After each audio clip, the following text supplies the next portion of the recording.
Dear mister Sherlock Holmes, আপনার কাজের ধারাই আলাদা, শতমুখে প্রশংসা করতে হয়। নমস্কার, গপ্পগুচ্ছের আড্ডায় সকল শ্রোতাদের জানাই অনেক অনেক স্বাগত। আমাদের এই আড্ডার ভারে আপনারা পাবেন ভয়, রহস্য, হাসি এবং অনেক ভালোবাসার সম্ভার। আজ আপনাদের জন্য গপ্পগুচ্ছের আড্ডার নিবেদন স্যার আর্থার কনান ডয়েলের লেখা আ স্ক্যান্ডেল ইন বোহেমিয়া।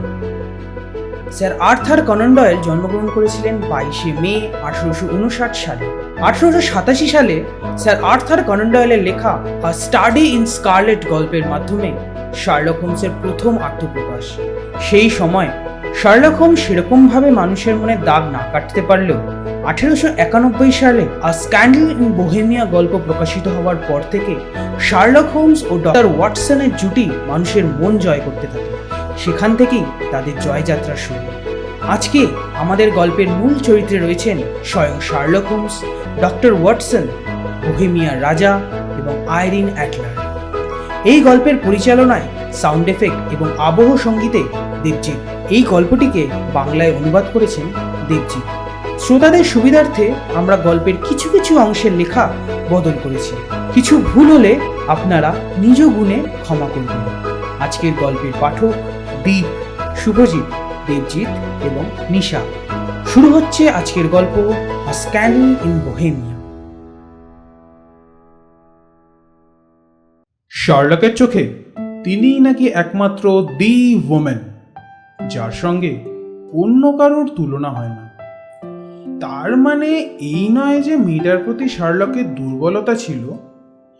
শার্লকের মনটা ঘড়ির কাঁটার মতো সুসংযত। কোনো ভালোবাসাই সেখানে অন্তত ঠাঁই পায় না। তার কাছে এই প্রেম নামক বস্তুটি নিছকই ভিত্তিহীন। ওর মতে এইসব জিনিসকে বেশি প্রশ্রয় দিলে নাকি জীবনে তীক্ষ্ণ দৃষ্টির অবক্ষয় হয়। তা সত্ত্বেও আইরিন অ্যাডলারকে শ্রেষ্ঠ মহিলার সিংহাসনে বসিয়েছিল শার্লক। বিয়ের পর থেকেই শার্লকের সঙ্গে যোগাযোগ অনেকটাই কমে এসেছিল আমার। নিজের সংসার আর আলাদা জীবন নিয়ে তখন আমি মশগুল, যা হয় আর কি। তবে শার্লক এসবের ধার ধারে না। সে শুধুমাত্র তার গোয়েন্দাগিরি আর কোকেনের নেশা নিয়েই থাকে, তার সম্পূর্ণ এক আলাদা জগতে। মাঝে মাঝে খবরের কাগজে চোখে পড়ত তার অনেক চমৎকার কীর্তিকাহিনীর সংবাদ। যোগাযোগ না থাকলে কি হবে, আমি সর্বদাই তার খবর রাখতাম। কোথায় যাচ্ছে, কোন কেস সলভ করছে, এইসব আর কি। বিয়ের পর বেশ জমি আবার নিজের ডাক্তারিও শুরু করেছি। পয়সারও বেশ বেড়েছে। একদিন রাতে রুগী দেখে বাড়ি ফিরছিলাম বেকার স্ট্রিট দিয়ে। সম্ভবত তারিখটা হবে ওই 20শে মার্চ 1888। হঠাৎ মনটা খুব আনচন করে উঠল। এমন সময় চোখ গেল সেই ওপরের ঘরে। দেখলাম শার্লক চিন্তামগ্ন হয়ে পায়চারি করছে। পর্দার গায়ে দুবার ছায়া পড়ল তার লম্বা রোগা শরীরের।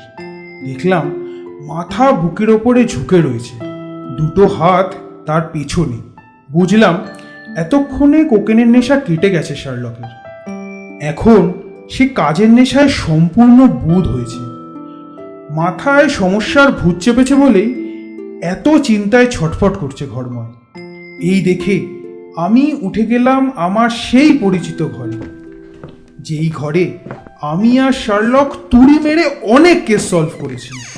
শার্লক আমাকে দেখল, খুশিও হলো, কিন্তু সেরম উচ্ছ্বাস প্রকাশ করলো না। শুধুমাত্র সে তার চুরুটের বাক্সটা এগিয়ে দিয়ে মদের বোতলের দিকে ইঙ্গিত করলো। তারপর এক অদ্ভুত দৃষ্টিতে তাকিয়ে রইল আমার দিকে। আমি বুঝতে পারলাম শার্লক আমাকে দেখে বেশ খুশিই হয়েছে। বিয়ে করে বেশ সুখী হয়েছ দেখছি। প্রায় 7.5 পাউন্ড ওজনও বাড়িয়েছো। 7 পাউন্ড। ওহো ওয়াটসন, একটু ভুল হয়ে গেল। আমার একটু ভেবে বলা উচিত। তুমি জানলে কি করে? দেখে ওয়াটসন, দেখে। সম্প্রতি খুব ডাক্তারিতে মন দিয়েছো। কিছুদিন আগে গ্রামে ডাক্তারি করতে গিয়ে বেশ বৃষ্টিতে ভিজেছো মনে হচ্ছে। কাদা টাদা লাগিয়ে একেবারে একাকার অবস্থা। আর বাড়িতে একটা নতুন কাজের লোকও রেখেছো, কিন্তু সে একেবারে অপমানধারী। বাবা, এও জানো? আরে আর বলো না, গত বৃহস্পতিবার গ্রামে গিয়েছিলাম। হেঁটে ফিরতে গিয়ে বৃষ্টিতে ভিজে কাদা মাটি পায়ে লাগিয়ে অতি কষ্টে বাড়ি ফিরেছি। কিন্তু তুমি এসব জানলে কি করে? আমি তো সেসব জামা কাপড় বদলে এসছি। আর হ্যাঁ, ঠিকই বলেছ, কাজের লোকটাকেও বিদায় করেছে আমার স্ত্রী। অথচ তুমি... ওয়াটসন, এ তো খুব সহজ ব্যাপার। তোমার বা পায়ের জুতোয় দেখো, পাশাপাশি 4টে আঁচড় পড়েছে। আশা করি কাদা তুলতে গিয়ে এমন বিপত্তি ঘটিয়েছে সে। কিন্তু এমন কাজ কোনো আনাড়ি ছাড়া হওয়ার কথা নয়। এছাড়া তোমার গা দিয়ে যে পরিমাণ আয়োডোফর্মের গন্ধ বেরোচ্ছে, আর ডান হাতের বুড়ো আঙুলে অতিরিক্ত সিলভার নাইট্রেটের ব্যবহারের ফলে যেভাবে কালচে দাগ হয়ে গেছে, আর স্টেথোস্কোপ রাখার জন্য টুপি যেভাবে উঁচু হয়ে রয়েছে, তা দেখে বলা কি খুব কঠিন ডাক্তারবাবুর খুব পসার বেড়েছে। বাবা, এত সহজ করে বললে যেন মনে হলো আমারই বলা উচিত ছিল। আমিও অনেক কিছু লক্ষ্য করি জানো, কিন্তু তোমার মতো কেস সলভ করার ক্ষমতা আমার নেই। এই কথা শুনে চেয়ারে বসলো হোমস, চুরুট ধরালো, তারপর বলল, তুমি দেখো ঠিকই, কিন্তু খুঁটিয়ে দেখো না। তোমার সঙ্গে আমার তফাৎ ঠিক সেইখানে। যেমন ধরো, নিচের হলঘর থেকে এই ঘরে উঠবার সিঁড়ি তুমি নিশ্চয়ই দেখেছো। হ্যাঁ নিশ্চয়ই। কতবার দেখেছো? তা কয়েকশো বার তো বটেই। কটা ধাপ আছে সিঁড়িতে বলতে পারবে? কটা সিঁড়ি? তা তো বলতে পারবো না। 32টা। তুমি শুধু দেখেছো, কিন্তু জিনিসটা অবজার্ভ করনি। আমার সাথে তোমার পার্থক্যটা ঠিক এইখানে। এই নাও, এটা দেখো, কিছুক্ষণ আগেই এসেছে। টেবিলের ওপর পড়ে থাকা একটা গোলাপি চিঠি আমার দিকে নিক্ষেপ করলো শার্লক। একটু জোরে পড়ো। আমি চিঠিটা নিলাম, খুলে দেখলাম চিঠির কাগজটা বেশ পুরু, কিন্তু তারিখ, সই, ঠিকানা কিছুই নেই। চিঠিটা এই যে, আজ রাত 8:45 একটা অত্যন্ত গোলমেলে ব্যাপারে পরামর্শ করার জন্য মুখোশ পরে এক ভদ্রলোক আপনার সঙ্গে দেখা করতে আসবেন। আপনি ঘরে থাকবেন। আমি বললাম, শার্লক, বেশ রহস্যের গন্ধ পাচ্ছি, কিন্তু তোমার কি মনে হয়? সূত্র হাতে না আসা পর্যন্ত সিদ্ধান্তে পৌঁছানো মারাত্মক ভুল, ওয়াটসন। আচ্ছা, চিঠিটা দেখে তোমার কি মনে হয়? চিঠিটা যিনি লিখেছেন তিনি বড় লোক। কাগজটা রীতিমতো শক্ত, মজবুত আর দামিও। খাঁটি কথা। এ কাগজ ইংল্যান্ডে পাওয়া যায় না। আলোর সামনে একটু ধরে দেখো তো। শার্লকের কথা অনুসারে চিঠিটা আলোর সামনে ধরলাম। জলছাপটা স্পষ্ট দেখতে পেলাম। একটা স্মল জি এর পাশে ক্যাপিটাল ই, একটা ক্যাপিটাল পি, আর একটা ক্যাপিটাল জি এর সঙ্গে একটা ছোট্ট টি। কি বুঝলে? কারিগরের নাম বা মনোগ্রাম মনে হয়। না, আগেই বলেছি এটা এখানকার কাগজ নয়। ক্যাপিটাল জি এর সঙ্গে স্মল টি থাকার মানে হলো গেসেলসাফট, জার্মান শব্দ। এর মানে হলো কাগজটি একটি জার্মান কোম্পানির তৈরি। ঠিক আমরা যেমন কোম্পানিকে বোঝাতে সি এবং ও ব্যবহার করি, ওরাও তেমন গেসেলসাফটকে এইভাবে লেখে। পি মানে তো পেপার, বুঝতেই পারছো। আর বাকি রইল ক্যাপিটাল ই আর স্মল জি এর মানেটা। কন্টিনেন্টাল গেজেটিয়ার দেখলেই ব্যাপারটা বোঝা যাবে আশা করি। তাক থেকে বাদামি রঙের ইয়া মোটা একখানি বই নামিয়ে পাতা উল্টালো শার্লক। ইপ্রোনিস, ইপ্রিয়া, আর এই হলো বোহেমিয়া।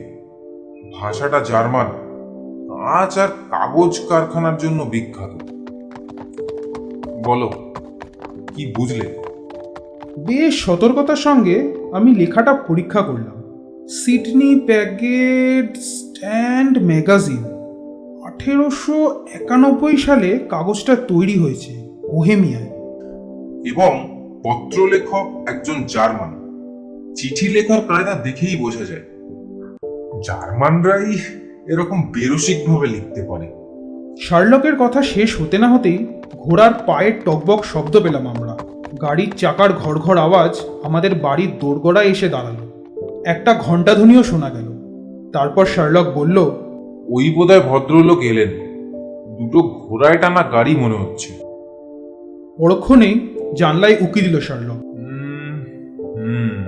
ঠিক ধরেছি, জোড়া ঘোড়ায় টানা রুহ্যাম গাড়ি। বেশ দামি ঘোড়া, বুঝলে ওয়াটসন?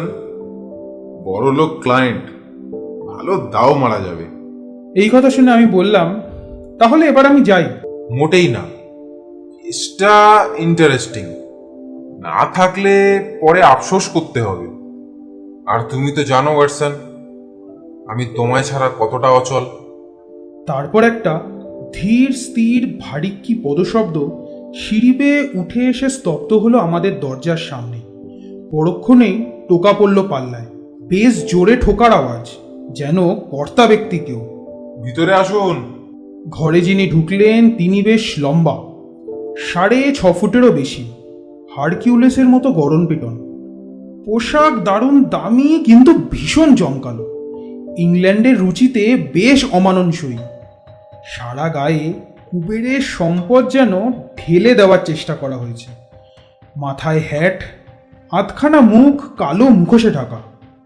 একটা হাত দিয়ে মুখোশটাকে চেপে ধরে রয়েছে, যেন ঢোকবার আগেই এই মাত্র লাগালে। মুখের নিচের দিকে প্রখর ব্যক্তিত্ব যেন ছিটকে বেরোচ্ছে। চিঠি পেয়েছেন? এই কথা বলে পর্যায়ক্রমে আমার আর হোমসের দিকে তাকালেন, যেন বুঝে উঠতে পারছেন না কার সঙ্গে কথা বলবেন। হোমস বলল, বসুন। ইনি আমার বন্ধু এবং সহযোগী ডাক্তার ওয়াটসন। কার সঙ্গে কথা বলছি জানতে পারি? আমার নাম কাউন্ট ফন ক্র্যাম। বোহেমিয়ার খানদানি আদমি আমি। ওনাকে বিশ্বাস করা চলে তো? এই কথা শুনে উঠে দাঁড়াতে যাচ্ছিলাম, টেনে বসিয়ে দিল শার্লক। বলল, হয় দুজনে শুনবো, নয় আমাদের মধ্যে কেউ শুনবে না। যা বলার এর সামনেই বলুন। একটু গলা পরিষ্কার করে নিয়ে ভদ্রলোক বললেন, তাহলে কথা দিন, অন্তত 2 বছর এ ব্যাপারে কোনো কথা প্রকাশ করবেন না। করলে কিন্তু ইউরোপের ইতিহাস একেবারে অন্য রকম দাঁড়াতে পারে। আমি আর শার্লক একসঙ্গে বললাম, কথা দিলাম। কথা দিলাম। আমাকে যিনি পাঠিয়েছেন তিনি চান না আমার পরিচয় ফাঁস হয়ে যাক, তাই মুখোশ লাগিয়েছি। আর আরেকটা কথা, আমার আসল নামও আপনাকে বলিনি। জানি। জানবেন, বোহেমিয়ার আমস্টাইন রাজবংশের সুনাম অক্ষুণ্ণ রাখার জন্যই এত সাবধানতা অবলম্বন করতে হচ্ছে। সোফায় হেলান দিয়ে চোখ বুজে হোমস বলল, তাও জানি। বেশ অবাক হলেন রহস্যময় মক্কেল। এক দৃষ্টিতে শার্লকের দিকে তাকিয়ে রইল। শার্লকের নাম ডাক যে অকারণে হয়নি তা যেন তিনি রীতিমতো বুঝতে পারলেন। কিন্তু কিছুই করার নেই, এমন অবস্থায় পড়ে আছি। চোখ খুলল হোমস, বলল, ইয়োর ম্যাজেস্টি, যদি মন খোলসা করে সব বলেন তাহলে আমার কাজটি করতে একটু সুবিধে হয়। তড়াক করে লাফিয়ে উঠলেন ভদ্রলোক। হতভম্বের মতো তাকিয়ে রইলেন এক দৃষ্টিতে। তারপর এক টানে মুখোশ খুলে নিক্ষেপ করলেন মেঝেতে। হ্যাঁ হ্যাঁ, আমি বোহেমিয়ার রাজা, আমি বোহেমিয়ার রাজা। অত লুকোচাপা কিসে? আমিও তাই বলি। আপনি মুখ খোলার আগেই বুঝেছিলাম। আজ আমার ঘরে পায়ের ধুলো দিয়েছেন স্বয়ং রাজা। এতই গোপনীয় যে কাউকে বিশ্বাস করতে পারিনি। প্রাগ থেকে ছদ্মবেশ ধরে আসছি। বেশ, শুরু করুন তাহলে। ফের চোখ বন্ধ করলো হোমস। বছর 5 আগে ওয়ার্সো এসেছিলাম। সেখানে এক নামকরা অভিনেত্রী আইরিন অ্যাডলারের সঙ্গে আমার আলাপ হয়। নামটা শুনেছেন আশা করি। ডাক্তার, নামের লিস্টটা বের করো তো। শার্লকের একটা স্বভাব ছিল, নামী ব্যক্তিত্বদের যাবতীয় বৃত্তান্ত লিখে রাখত তার এক ডায়েরিতে। দরকার মতো তা কাজে লাগাতো। সেখান থেকেই আইরিন অ্যাডলারের নাম পেলাম, একজন ইহুদি প্রফেসর আর মিলিটারি অফিসারের নামের মাঝখানে। ডায়েরিটা দাও।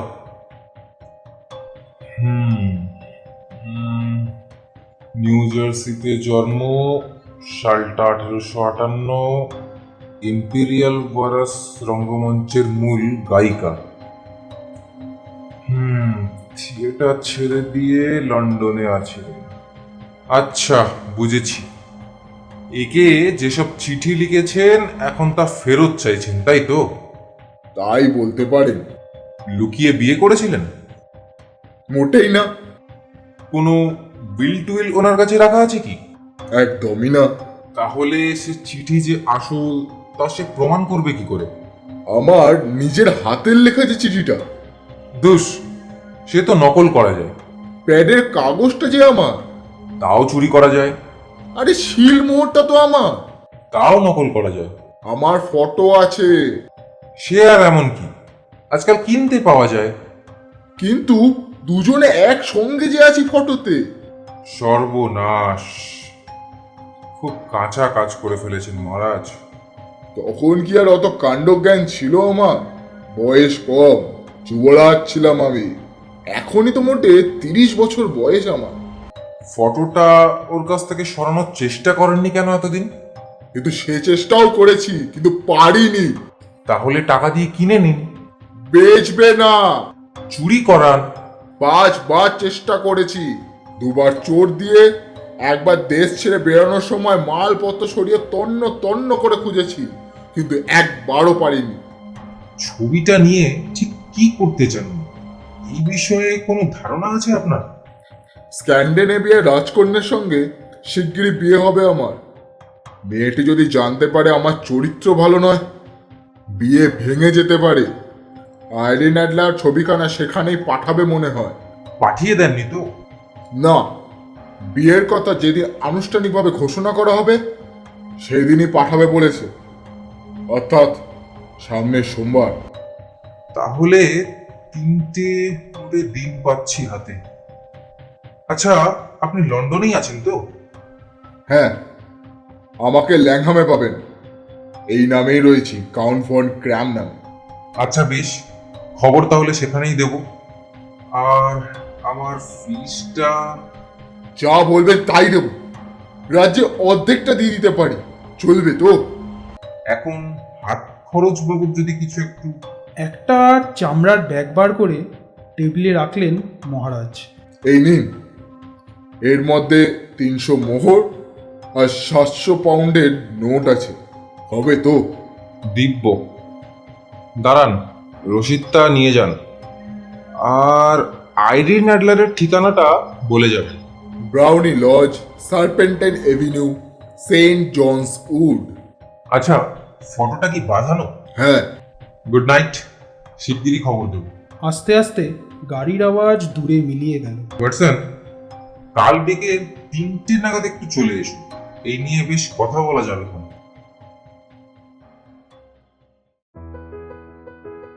আজকে আপনারা শুনছেন গপ্পগুচ্ছের আড্ডার নিবেদন স্যার আর্থার কনন ডয়েলের লেখা আ স্ক্যান্ডেল ইন বোহেমিয়া।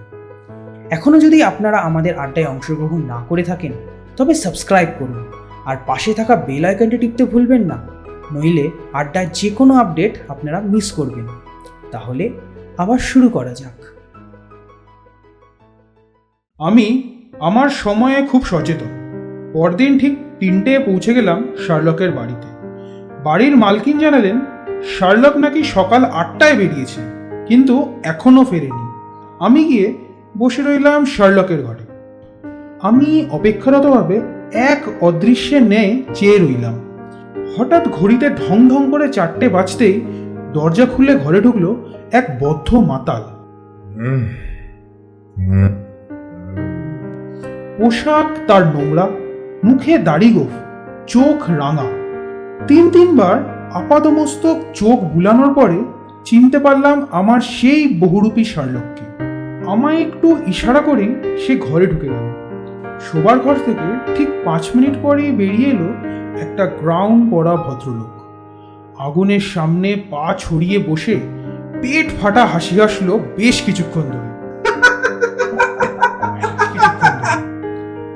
আমি বললাম, ব্যাপারটা কি, কিছু বলবে? দারুণ মজা হয়েছে আজ সকালে, জানো ওয়াটসন। ঠিক এই ছদ্মবেশে বেরিয়েছি সকাল 8টায়। গাড়োয়ান আর সইসে খুব মাখামাখি সম্পর্ক থাকে, জানো তো। খবর পেতে তাই অনেক সুবিধা হয়। ব্রাউনি লজ বাড়িটা দোতলা, রাস্তার ঠিক ওপরেই। পিছন দিকে একটা বাগান, ডান দিকে সাজানো বসবার ঘর, বড় বড় জানলা। বাগানের পাঁচিল বরাবর একটা নোংরা গলি ঢুকে গেছে ভেতরে। সইসরা ঘোড়া পরিষ্কার করছে সেখানে। আমিও একটু হাত লাগালাম। বিনিময়ে দুটো পেনিও পেলাম, আর পেলাম আধ বোতল মদ, তামাক, আর তার সঙ্গে পেলাম বহু মূল্যবান আইরিন অ্যাডলারের সম্পর্কে অনেক খবর। তিনি একেবারেই নির্ঝঞ্ঝাট মহিলা। ভোর 5টায় বেরিয়ে যান। কনসার্টে গান গাওয়া ছাড়া তেমন খুব একটা রাস্তায় বেরোন না। আর ঠিক 7টায় ফিরে এসে ডিনার করেন। বন্ধু বলতে খুব একটা কেউ নেই, শুধুমাত্র একজন পুরুষ বন্ধু যাতায়াত করেন। বেশ সুপুরুষ, প্রাণশক্তিতে ভরপুর, গায়ের রঙও গাঢ়, রোজই আসেন। পেশায় উকিল, নাম গডফ্রে নর্টন। কিন্তু এইখানেই একটা খটকা আছে। আইরিন অ্যাডলারের সঙ্গে তার সম্পর্কটা ঠিক কি? শুধুই কি বন্ধু, নাকি ক্লায়েন্ট? প্রথমটা যদি ঠিক হয় তাহলে ফটো তার হেফাজতেই আছে, অর্থাৎ তদন্তের ক্ষেত্র আরো বাড়ল। আমি দাঁড়িয়ে দাঁড়িয়ে ভাবছি কি করব। এমন সময় দেখি একটা গাড়ি এসে দাঁড়ালো বাড়ির সামনে। লাফিয়ে নামলেন এক ভদ্রলোক, হ্যান্ডসাম গাই। বুঝলাম ইনি গডফ্রে নর্টন। একটু ব্যস্ত হয়েই কোচওয়ানকে গাড়ি নিয়ে দাঁড়িয়ে থাকতে বলে দরজা খুলে বোঁ করে ঢুকে গেলেন ভিতরে, যেন হরদম যাতায়াত আছে বাড়িতে। ভিতরে রইলেন প্রায় আধা ঘন্টা। জানলা দিয়ে দেখলাম হন করে পায়চারি করছেন আর হাত পা নেড়ে উত্তেজিতভাবে কথা বলছেন। আইরিন অ্যাডলারকে খুব একটা দেখা গেল না। তারপর হঠাৎ বেরিয়ে এলেন আগের চেয়েও ব্যস্ত ভাবে। কোচওয়ানকে হেঁকে বললেন, 20 মিনিটের মধ্যে রিজেন্ট স্ট্রিট হয়ে সেন্ট মনিকা চার্চে যেতে হবে। 20 সেন্ট বকশিসও পাবে। তাড়াতাড়ি চলো। আমি ভাবছি পেছন নেব কিনা। এমন সময় একটা ঝকঝকে গাড়ি এসে দাঁড়ালো বাড়ির সামনে।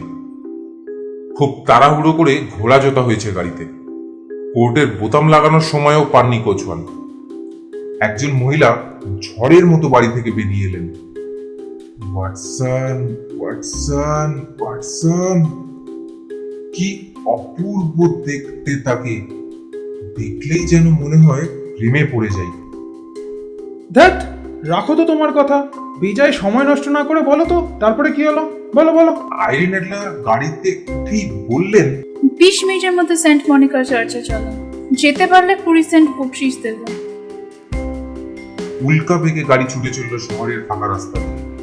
তারপর পৌঁছালাম গির্জার সামনে। ভিতরে ঢুকে আমি তো পুরোপুরি অবাক। পুরো অবাক, কেউ নেই চার্চে। আমিও তেমনি এমন ভাব করে রইলাম যাতে আমি একজন পর্যটক, যিনি শুধুমাত্র চার্চ দেখতে এসেছেন। হঠাৎ দেখলাম আইরিন অ্যাডলার, গডফ্রে নর্টন আর প্রিস্ট তিনজনেই দৌড়ে এলো আমার দিকে। আমি তো আরো অবাক। আরে কি সৌভাগ্য আমার! আসুন আসুন, আপনারই তো অপেক্ষায় ছিলাম। আমি একটু ঘাবড়ে গেলাম। গডফ্রে টানতে টানতে আমাকে বেদির কাছে নিয়ে গেল। বিড়বিড় করে মন্ত্র পড়া হচ্ছে আমার কানের কাছে, এবং আমিও তা দিব্যি আউড়ে যাচ্ছি। বুঝলাম আমি তাদের বিয়ের সাক্ষী হয়েছি। চোখের নিমেষে বিয়ে হয়ে গেল। সবাই তো খুব খুশি। 1 পাউন্ড পুরস্কারও পেলাম প্রিস্টের কাছ থেকে। ব্যাপারটা বুঝলাম, সাক্ষী ছাড়া বিয়ে দেওয়া যাচ্ছিল না। রাস্তা থেকে সাক্ষী আনতে গেলে সময় অনেক পেরিয়ে যেত। তাই আমাকে পেয়ে যেন সকলে বেঁচে গিয়েছে। এত হাসছিলাম এতক্ষণ ঠিক সেই কারণে। তারপর তারা আস্তে আস্তে গেটের সামনে এগিয়ে চলেছে। আমিও ভাবছি কি করব, পেছন নেব কিনা। এমন সময় আমাকে অবাক করে দিয়ে গির্জার বাইরে এসে দুজনে যে যার বাড়ির দিকে রওনা দিলেন। যাওয়ার আগে গডফ্রে নর্টন বলে গেলেন সন্ধে নাগাদ রোজকার মতো আসবেন। কোণে ফিরলেন বাড়িতে, আর আমি এলাম এখানে একটু তোড়জোড় করতে। তোর জোর? কিসের তোর জোর? খেয়ে নিয়ে বলছি। সবার আগে কিছু চিকেন সসেজ, ব্রাউনি আর কোল্ড বিয়ারের অর্ডার দিই। পেটে আগুন জ্বলছে, সকাল থেকে কিচ্ছু খাওয়া হয়নি। বিকেলে তোমার দরকার, কাজটা কিন্তু বেআইনি, ধরা পড়ার সম্ভাবনাও আছে। তুমি রাজি তো? 100 বার। উদ্দেশ্য মহৎ হলে আমি সব কিছুতেই রাজি, কিন্তু মতলবটা কি তোমার? এই কথা বলতে বলতে খাবার এসে গেল। খেতে খেতে হোমস বলল, উদ্দেশ্য সত্যি মহৎ। এখন 5টা বাজে, 2 ঘন্টা পরে ব্রায়ানি লজে পৌঁছাবো আমরা। আইরিন অ্যাডলার তখন ফিরবেন। হয়তো আমি ভেতরে ঢুকে যাব, কুছ পরোয়া নেই। তুমি বাইরে থাকবে। তুমি আস্তে আস্তে উপরে উঠে এসো, তারপর বসবার ঘরে জানলার পাশে দাঁড়িয়ে থাকবে, আর হাতে এই জিনিসটা রাখবে। চুরুটের মতো একটা লম্বাটে বস্তু বাড়িয়ে দিল হোমস। সামান্য ধোঁয়া বোমা, আগুন ধরিয়ে ছুড়ে দিলেই জ্বলে উঠবে। আগে ছুড়বে না, আমি তোমাকে হাত নেড়ে ইশারা করলে তখন তুমি ওটা ঘরের মধ্যে ছুড়ে দেবে। তারপর আগুন আগুন বলে চেঁচিয়ে উঠবে।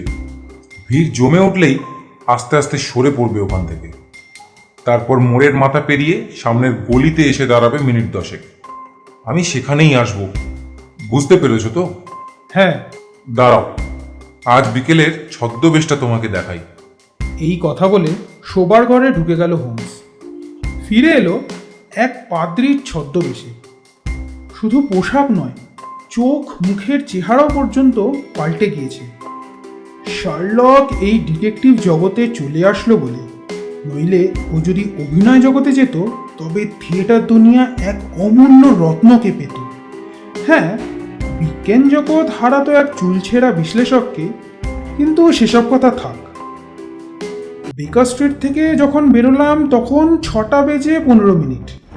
ব্রায়ানি লজের সামনে যখন পৌঁছালাম তখন ল্যাম্পপোস্টের আলো আস্তে আস্তে জ্বলে উঠছে। বাড়ির সামনেটা যত ফাঁকা হবে ভেবেছিলাম, দেখলাম ততটাও নয়। বেশ কিছু লোক এদিক সেদিক হয় আড্ডা মারছে, নয় ঘোরাফেরা করছে। মনে হয় ভ্যাগাবন্ডের দল সব। শার্লক বলল, ওয়াটসন, গডফ্রে নর্টন আর আইরিন অ্যাডলারের বিয়ের ফলে আমাদের কাজটা কিন্তু সহজ হয়ে এলো। আইরিন অ্যাডলার এখন কখনোই চাইবেন না ছবিটা গডফ্রে নর্টনের চোখে পড়ুক, কিন্তু তিনি রেখেছেন কোথায় সেটাই এখন জানবার বিষয়। কোথায় বলে মনে হয় তোমার? সঙ্গে সঙ্গে নিয়ে ঘোরেন না তো? খেপেছ? সঙ্গে যে রাখেননি সেই বিষয়ে আমি নিশ্চিত। বাঁধানো ছবি ওইটা, পোশাকের মধ্যে লুকিয়ে রাখলে তা বেঢক লাগবে, উঁচু হয়ে থাকবে, আর তাছাড়া যে কোনো মুহূর্তে রাজার লোক তাকে ধরে সার্চও করতে পারে। তাহলে কারোর কাছেও রাখেননি, কেননা ছবিটা কয়েকদিনের মধ্যেই তার দরকার হবে। আর তাছাড়া মেয়েরা যখন কিছু লুকায় নিজেরাই লুকিয়ে রাখে, কারোর সাহায্য নেয় না। বিশেষ করে যাদের আত্মবিশ্বাস আছে তারা তো কখনোই নয়। কাজেই ধরে নিচ্ছি ছবি তার নাগালের মধ্যেই আছে, অর্থাৎ বাড়ির মধ্যে। কিন্তু বাড়িও তো খোঁজা হয়েছে। ধুস, ওকে খোঁজা বলে নাকি? ওই আহাম্মকগুলোর দেখার চোখ আছে নাকি? তাহলে তুমি কি করে খুঁজবে? আমি তো খুঁজবো না, তবে উনিই আমাকে দেখাবেন। ইয়ার কি হচ্ছে? উনি তোমাকে দেখাবেন? ইয়েস মাই ফ্রেন্ড ওয়াটসন, উনিই আমাকে দেখাবেন। যাই হোক, এই এসে গেছে গাড়ি, সব মনে আছে তো? মোড়ের মাথায় দেখা গেল একটা গাড়ির আলো। গাড়িটা আস্তে আস্তে এসে দাঁড়ালো ব্রাউনি লজের সামনে। সঙ্গে সঙ্গে প্রাপ্তিযোগের আশায় একজন ভ্যাগাবন্ড দৌড়ে এসে দরজা খুলল। দৌড়ে এলো আরও একজন। প্রথম জনকে ধাক্কা মেরে সরিয়ে দিল বকশিসটা নিজেই নেওয়ার আশায়। লেগে গেল ঝগড়া, ছুটে এলো আরও অনেকে। দুটো দল হয়ে যেতেই শুরু হলো হাতাহাতি, ঘুষোঘুষি, লাঠালাঠি। একটু দেখি, একটু সাইড দিন না, একটু দেখি। শার্লক দৌড়ে গেল আইরিন অ্যাডলারকে বাঁচাতে। আহা, দেখি দেখি দেখি, সরুন সরুন সরুন, ওনাকে নামতে দিন। এই এই এই কি করছো তোমরা? এই আহ আহ, আহ। কিন্তু লাঠির আঘাতে কাতরে উঠল শার্লক, লুটিয়ে পড়ল রাস্তায়। রক্ত ঝরতে লাগলো তার মুখ বেয়ে। দেখেই ভয়ে পালাতে লাগলো হামলাবাজরা। অন্যদিক থেকে কয়েকজন ছুটে এসে ঘিরে ধরল জখম পাদ্রিকে। আইরিন অ্যাডলার ততক্ষণে সিঁড়ি বেয়ে উঠে গিয়েছেন। সেখান থেকেই জিজ্ঞেস করলেন, ওনার কিছু হয়নি তো? উনি ঠিক আছেন তো? শেষ হয়ে গেছে মনে হয়। কেউ বলল, শেষ হয়ে গেছে মনে হয়। আবার কেউ বলল, না না, এখনো মরেনি, নিঃশ্বাস পড়ছে ওই দেখো। তবে হাসপাতাল পর্যন্ত টিকবেন কিনা সন্দেহ। উনি খুব সাহসী লোক, আজ ওনার জন্যই তো আমি প্রাণে বেঁচে গেলাম। আর একজন বলল, ম্যাডাম ভেতরে নিয়ে যাবো? হ্যাঁ নিশ্চয়ই। ধরাধরি করে শার্লককে নিয়ে গিয়ে শুয়ে দেওয়া হলো সোফায়। আলো জ্বলল বটে, কিন্তু জানলার পর্দা টানা হলো না। দেখলাম ভদ্রমহিলা নিজেই সেবা করছেন আহত পাদ্রীকে। আমি এদিকে স্মোক বুম হাতে নিয়ে তৈরি হলাম। শার্লকের সংকেত পেলেই ছুড়ব। অনেক কষ্টে সৃষ্টে সোফায় উঠে বসেছে শার্লক। এমন ভাব করতে লাগলো যেন বাতাসের অভাবে তার বুক ফেটে যাচ্ছে। একজন কাজের লোক গিয়ে খুলে দিল সব জানলা। সঙ্গে সঙ্গে সেই বিশেষ কায়দায় হাত তুলল শার্লক। আমি বুঝলাম এবার আমার সময় এসে গেছে। আমি লাইটার দিয়ে সেই জিনিসটাকে ধরিয়ে ছুঁড়ে দিলাম ঘরের ভেতরে। তারপর ধোঁয়ায় চারদিক ভরে উঠল, আর আমি চেঁচিয়ে উঠলাম, আগুন আগুন! একই সঙ্গে সমস্বরে আকাশ ফাটা চিৎকার আরম্ভ করলো রাস্তার লোকজন।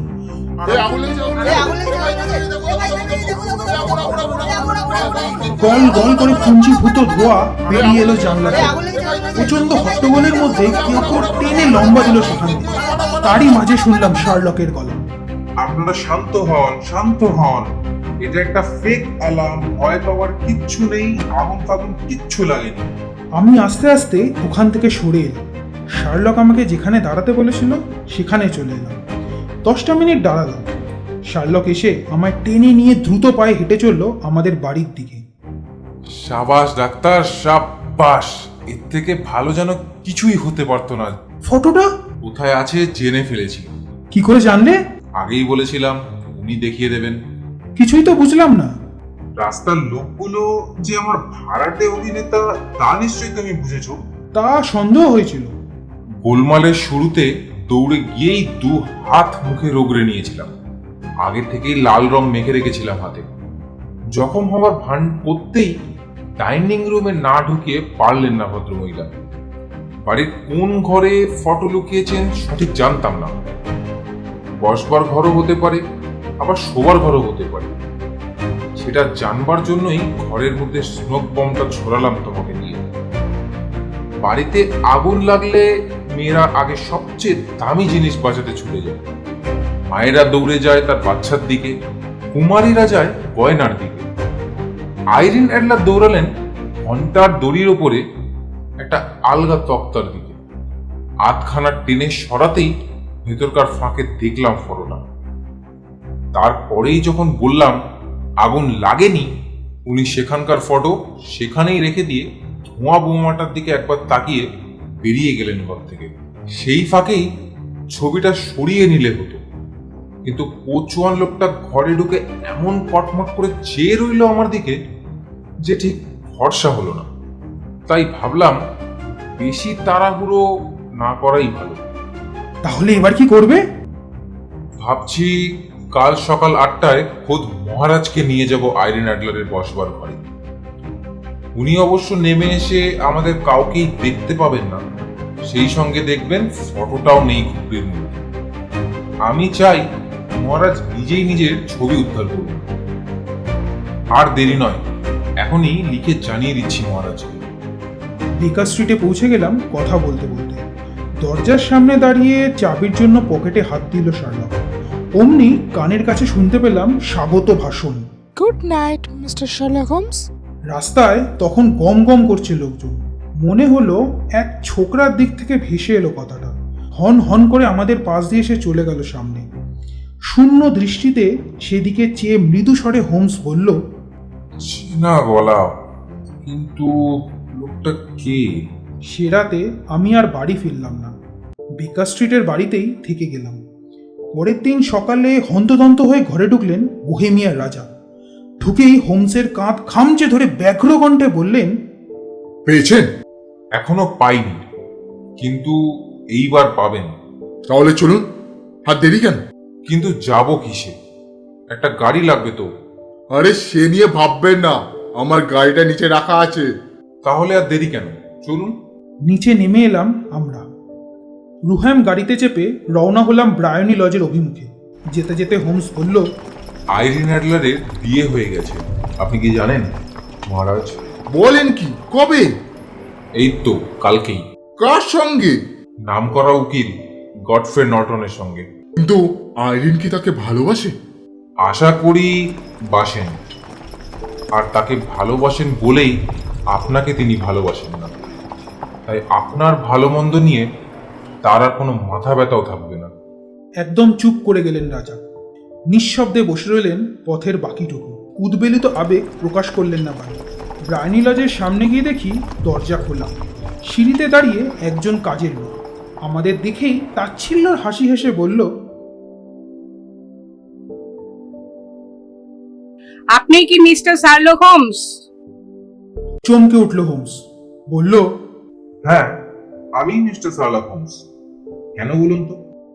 দিদিমণি আজ ভোর 5:15 নাগাদ বেরিয়ে গেছেন, বলেছেন আর এখানে ফিরবেন না, আর বলেছেন আপনি আসতে পারেন। সে কি ইংল্যান্ড ছেড়ে চলে গেছেন নাকি? ঠিক বলতে পারবো না। গেল হোমসের চেহারা। মনে হলো এই বুঝি টলে পড়ে যাবে। কাগজপত্রগুলো? গলা ভেঙে গেল রাজার। মহিলাটাকে ঠেলে সরিয়ে বসবার ঘরে ঢুকলো শার্লক। টচ নচ অবস্থা হয়। দেরাজগুলো খোলা, তাক ফাঁকা। ঘন্টার দড়ির ওপরে ঢিলের তক্তাটা ভেঙে ফেললো শার্লক। ভিতর থেকে বার করলো একটা ফটো আর একটা চিঠি। ফটোটা আইরিন অ্যাডলারের, চিঠিটা শার্লকের জন্য লেখা। খামের ওপরে তার নামের তলায় লেখা, শার্লক হোমস না আসা পর্যন্ত এই চিঠিটা যেন এখানেই থাকে। এক টানে খাম ছিঁড়ে ফেলল শার্লক। মনে হয় রাত 12টার সময় লেখা হয়েছে চিঠিটা। হুমড়ি খেয়ে একই সঙ্গে পড়লাম তিনজনেই। ডিয়ার মিস্টার শার্লক হোমস, আপনার কাজের ধারাই আলাদা। শতমুখে প্রশংসা করতে হয়। আগুন আগুন চিৎকার শোনার আগে পর্যন্ত বুঝিনি যে আমি ফাঁদে পড়েছি। বুঝলাম যখন, তখন একটু খটকা লাগলো। কিছুদিন আগে শুনেছিলাম ছবি উদ্ধারের জন্য মহারাজ আপনার দ্বারস্থ হতে পারেন। তাই কোচওয়ানকে আপনার পাহারায় রেখে ওপরে গিয়ে পুরুষ মানুষের ছদ্মবেশ ধারণ করলাম। জানেন তো, আমি একজন অভিনেত্রী, তাই এই জিনিসটা আমি খুব ভালোভাবে রপ্ত করেছি এবং বহুবার দেখেছি পুরুষের ছদ্মবেশেই কাজ হয় বেশি। তারপর আপনাদের পেছন নিয়ে বাড়ি পর্যন্ত গিয়ে যখন দেখলাম সত্যিই আপনি শার্লক হোমস, তখন বিবেচকের মতো গুড নাইট জানিয়ে তৎক্ষণাৎ রওনা হলাম স্বামীর সঙ্গে পরামর্শ করার জন্য। ঠিক করলাম এরকম দুর্দর্শ প্রতিপক্ষের হাত থেকে রেহাই পেতে হলে দেশ ছেড়ে চম্পটতে জগতের মানুষ। রাজা হয়ে আমাকে যে আঘাত উনি দিয়েছেন তার পাল্টা আঘাত আমি তাকে দেব না, তবে ছবিটাও তাকে দেব না। ভবিষ্যতে আমার রক্ষা কবচ হিসেবে আমার কাছেই সেটাকে রাখবো। তার বদলে অন্য একটা ছবি রেখে গেলেন, সে হলে উনি রাখতে পারেন। বিশ্বস্ত আইরিন নর্টন অ্যাডলার। উচ্ছ্বাসে ফেটে পড়লেন রাজা। উনি একজন মহিষী নারী, কথার খুব দাম। আমার রানী হতে পারত, শুধু একটাই অসুবিধা, একই জাতের নন উনি। এই যে দুঃখ রয়ে গেল।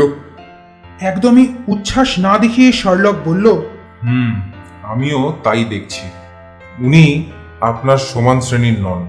আফসোস রয়ে গেল কেসটাকে এর চাইতে ভালোভাবে শেষ করা গেল না বলে। বলেন কি, এর চাইতে ভালো শেষ আর হয় নাকি? আইরিন অ্যাডলার দু কথা বলে না। ফটোটা পুড়ে ছাই হয়ে গেল এত নিশ্চিন্ত থাকতাম না। বলুন কি পুরস্কার চান আপনি? এই আংটিটা যদি দিই? এই বলে আঙুল থেকে আংটিটা খুলে দিলেন রাজা। আংটির চেয়েও দামি জিনিস কিন্তু রয়েছে আপনার কাছে। কি বলুন তো? এই ফটোটা। ফটো? না না, এই ফটো আমি রাখবো না। না, আমি আমার ফি হিসেবে এই ছবিটি রাখতে চাই, তবে অবশ্যই যদি আপনি অনুমতি দেন। আইরিনের ফটো আপনি রাখবেন? বেশ তো, নিন না। বেশ, নিলাম এটা। তবে আজ আসি, নমস্কার, ভালো থাকবেন। হেড হয়ে অভিবাদন জানিয়ে আমাকে নিয়ে বাড়ির দিকে রওনা হলো শার্লক। একবারও পেছনের দিকে ফিরে তাকালো না। Bye bye Mister Sherlock Holmes, অসংখ্য ধন্যবাদ। প্রতি অভিবাদন জানাচ্ছেন রাজা, সেটা নিয়ে ওর কোনো মাথা ব্যথা নেই। এই ঘটনার পর থেকেই মেয়েদের বুদ্ধির দৌড় নিয়ে আর কোনো দিনও ব্যঙ্গ করেনি শার্লক। এতক্ষণ শুনছিলেন স্যার আর্থার কনান ডয়েলের লেখা আ স্ক্যান্ডেল ইন বোহেমিয়া। আজকের গল্পে অভিনয় করেছেন শার্লক হোমসের চরিত্রে দীপ, ডক্টর ওয়াটসনের ভূমিকায় শুভজিৎ, বোহেমিয়ার রাজার ভূমিকায় দেবজিৎ এবং আইরিন অ্যাডলারের চরিত্রে নিশা। যদি আমাদের গল্পটি আপনাদের ভালো লেগে থাকে বা কোনো পরামর্শ দিতে চান, তাহলে অবশ্যই কমেন্ট করে আমাদের জানাবেন আর সাবস্ক্রাইব করে পাশে থাকা বেল আইকন টিপতে ভুলবেন না। তাহলে আজ এই পর্যন্ত। নতুন গল্প নিয়ে আবার গপ্পগুচ্ছের আড্ডা হাজির হবে আগামী সপ্তাহের রবিবার ঠিক দুপুর 3টে। Till then, good bye.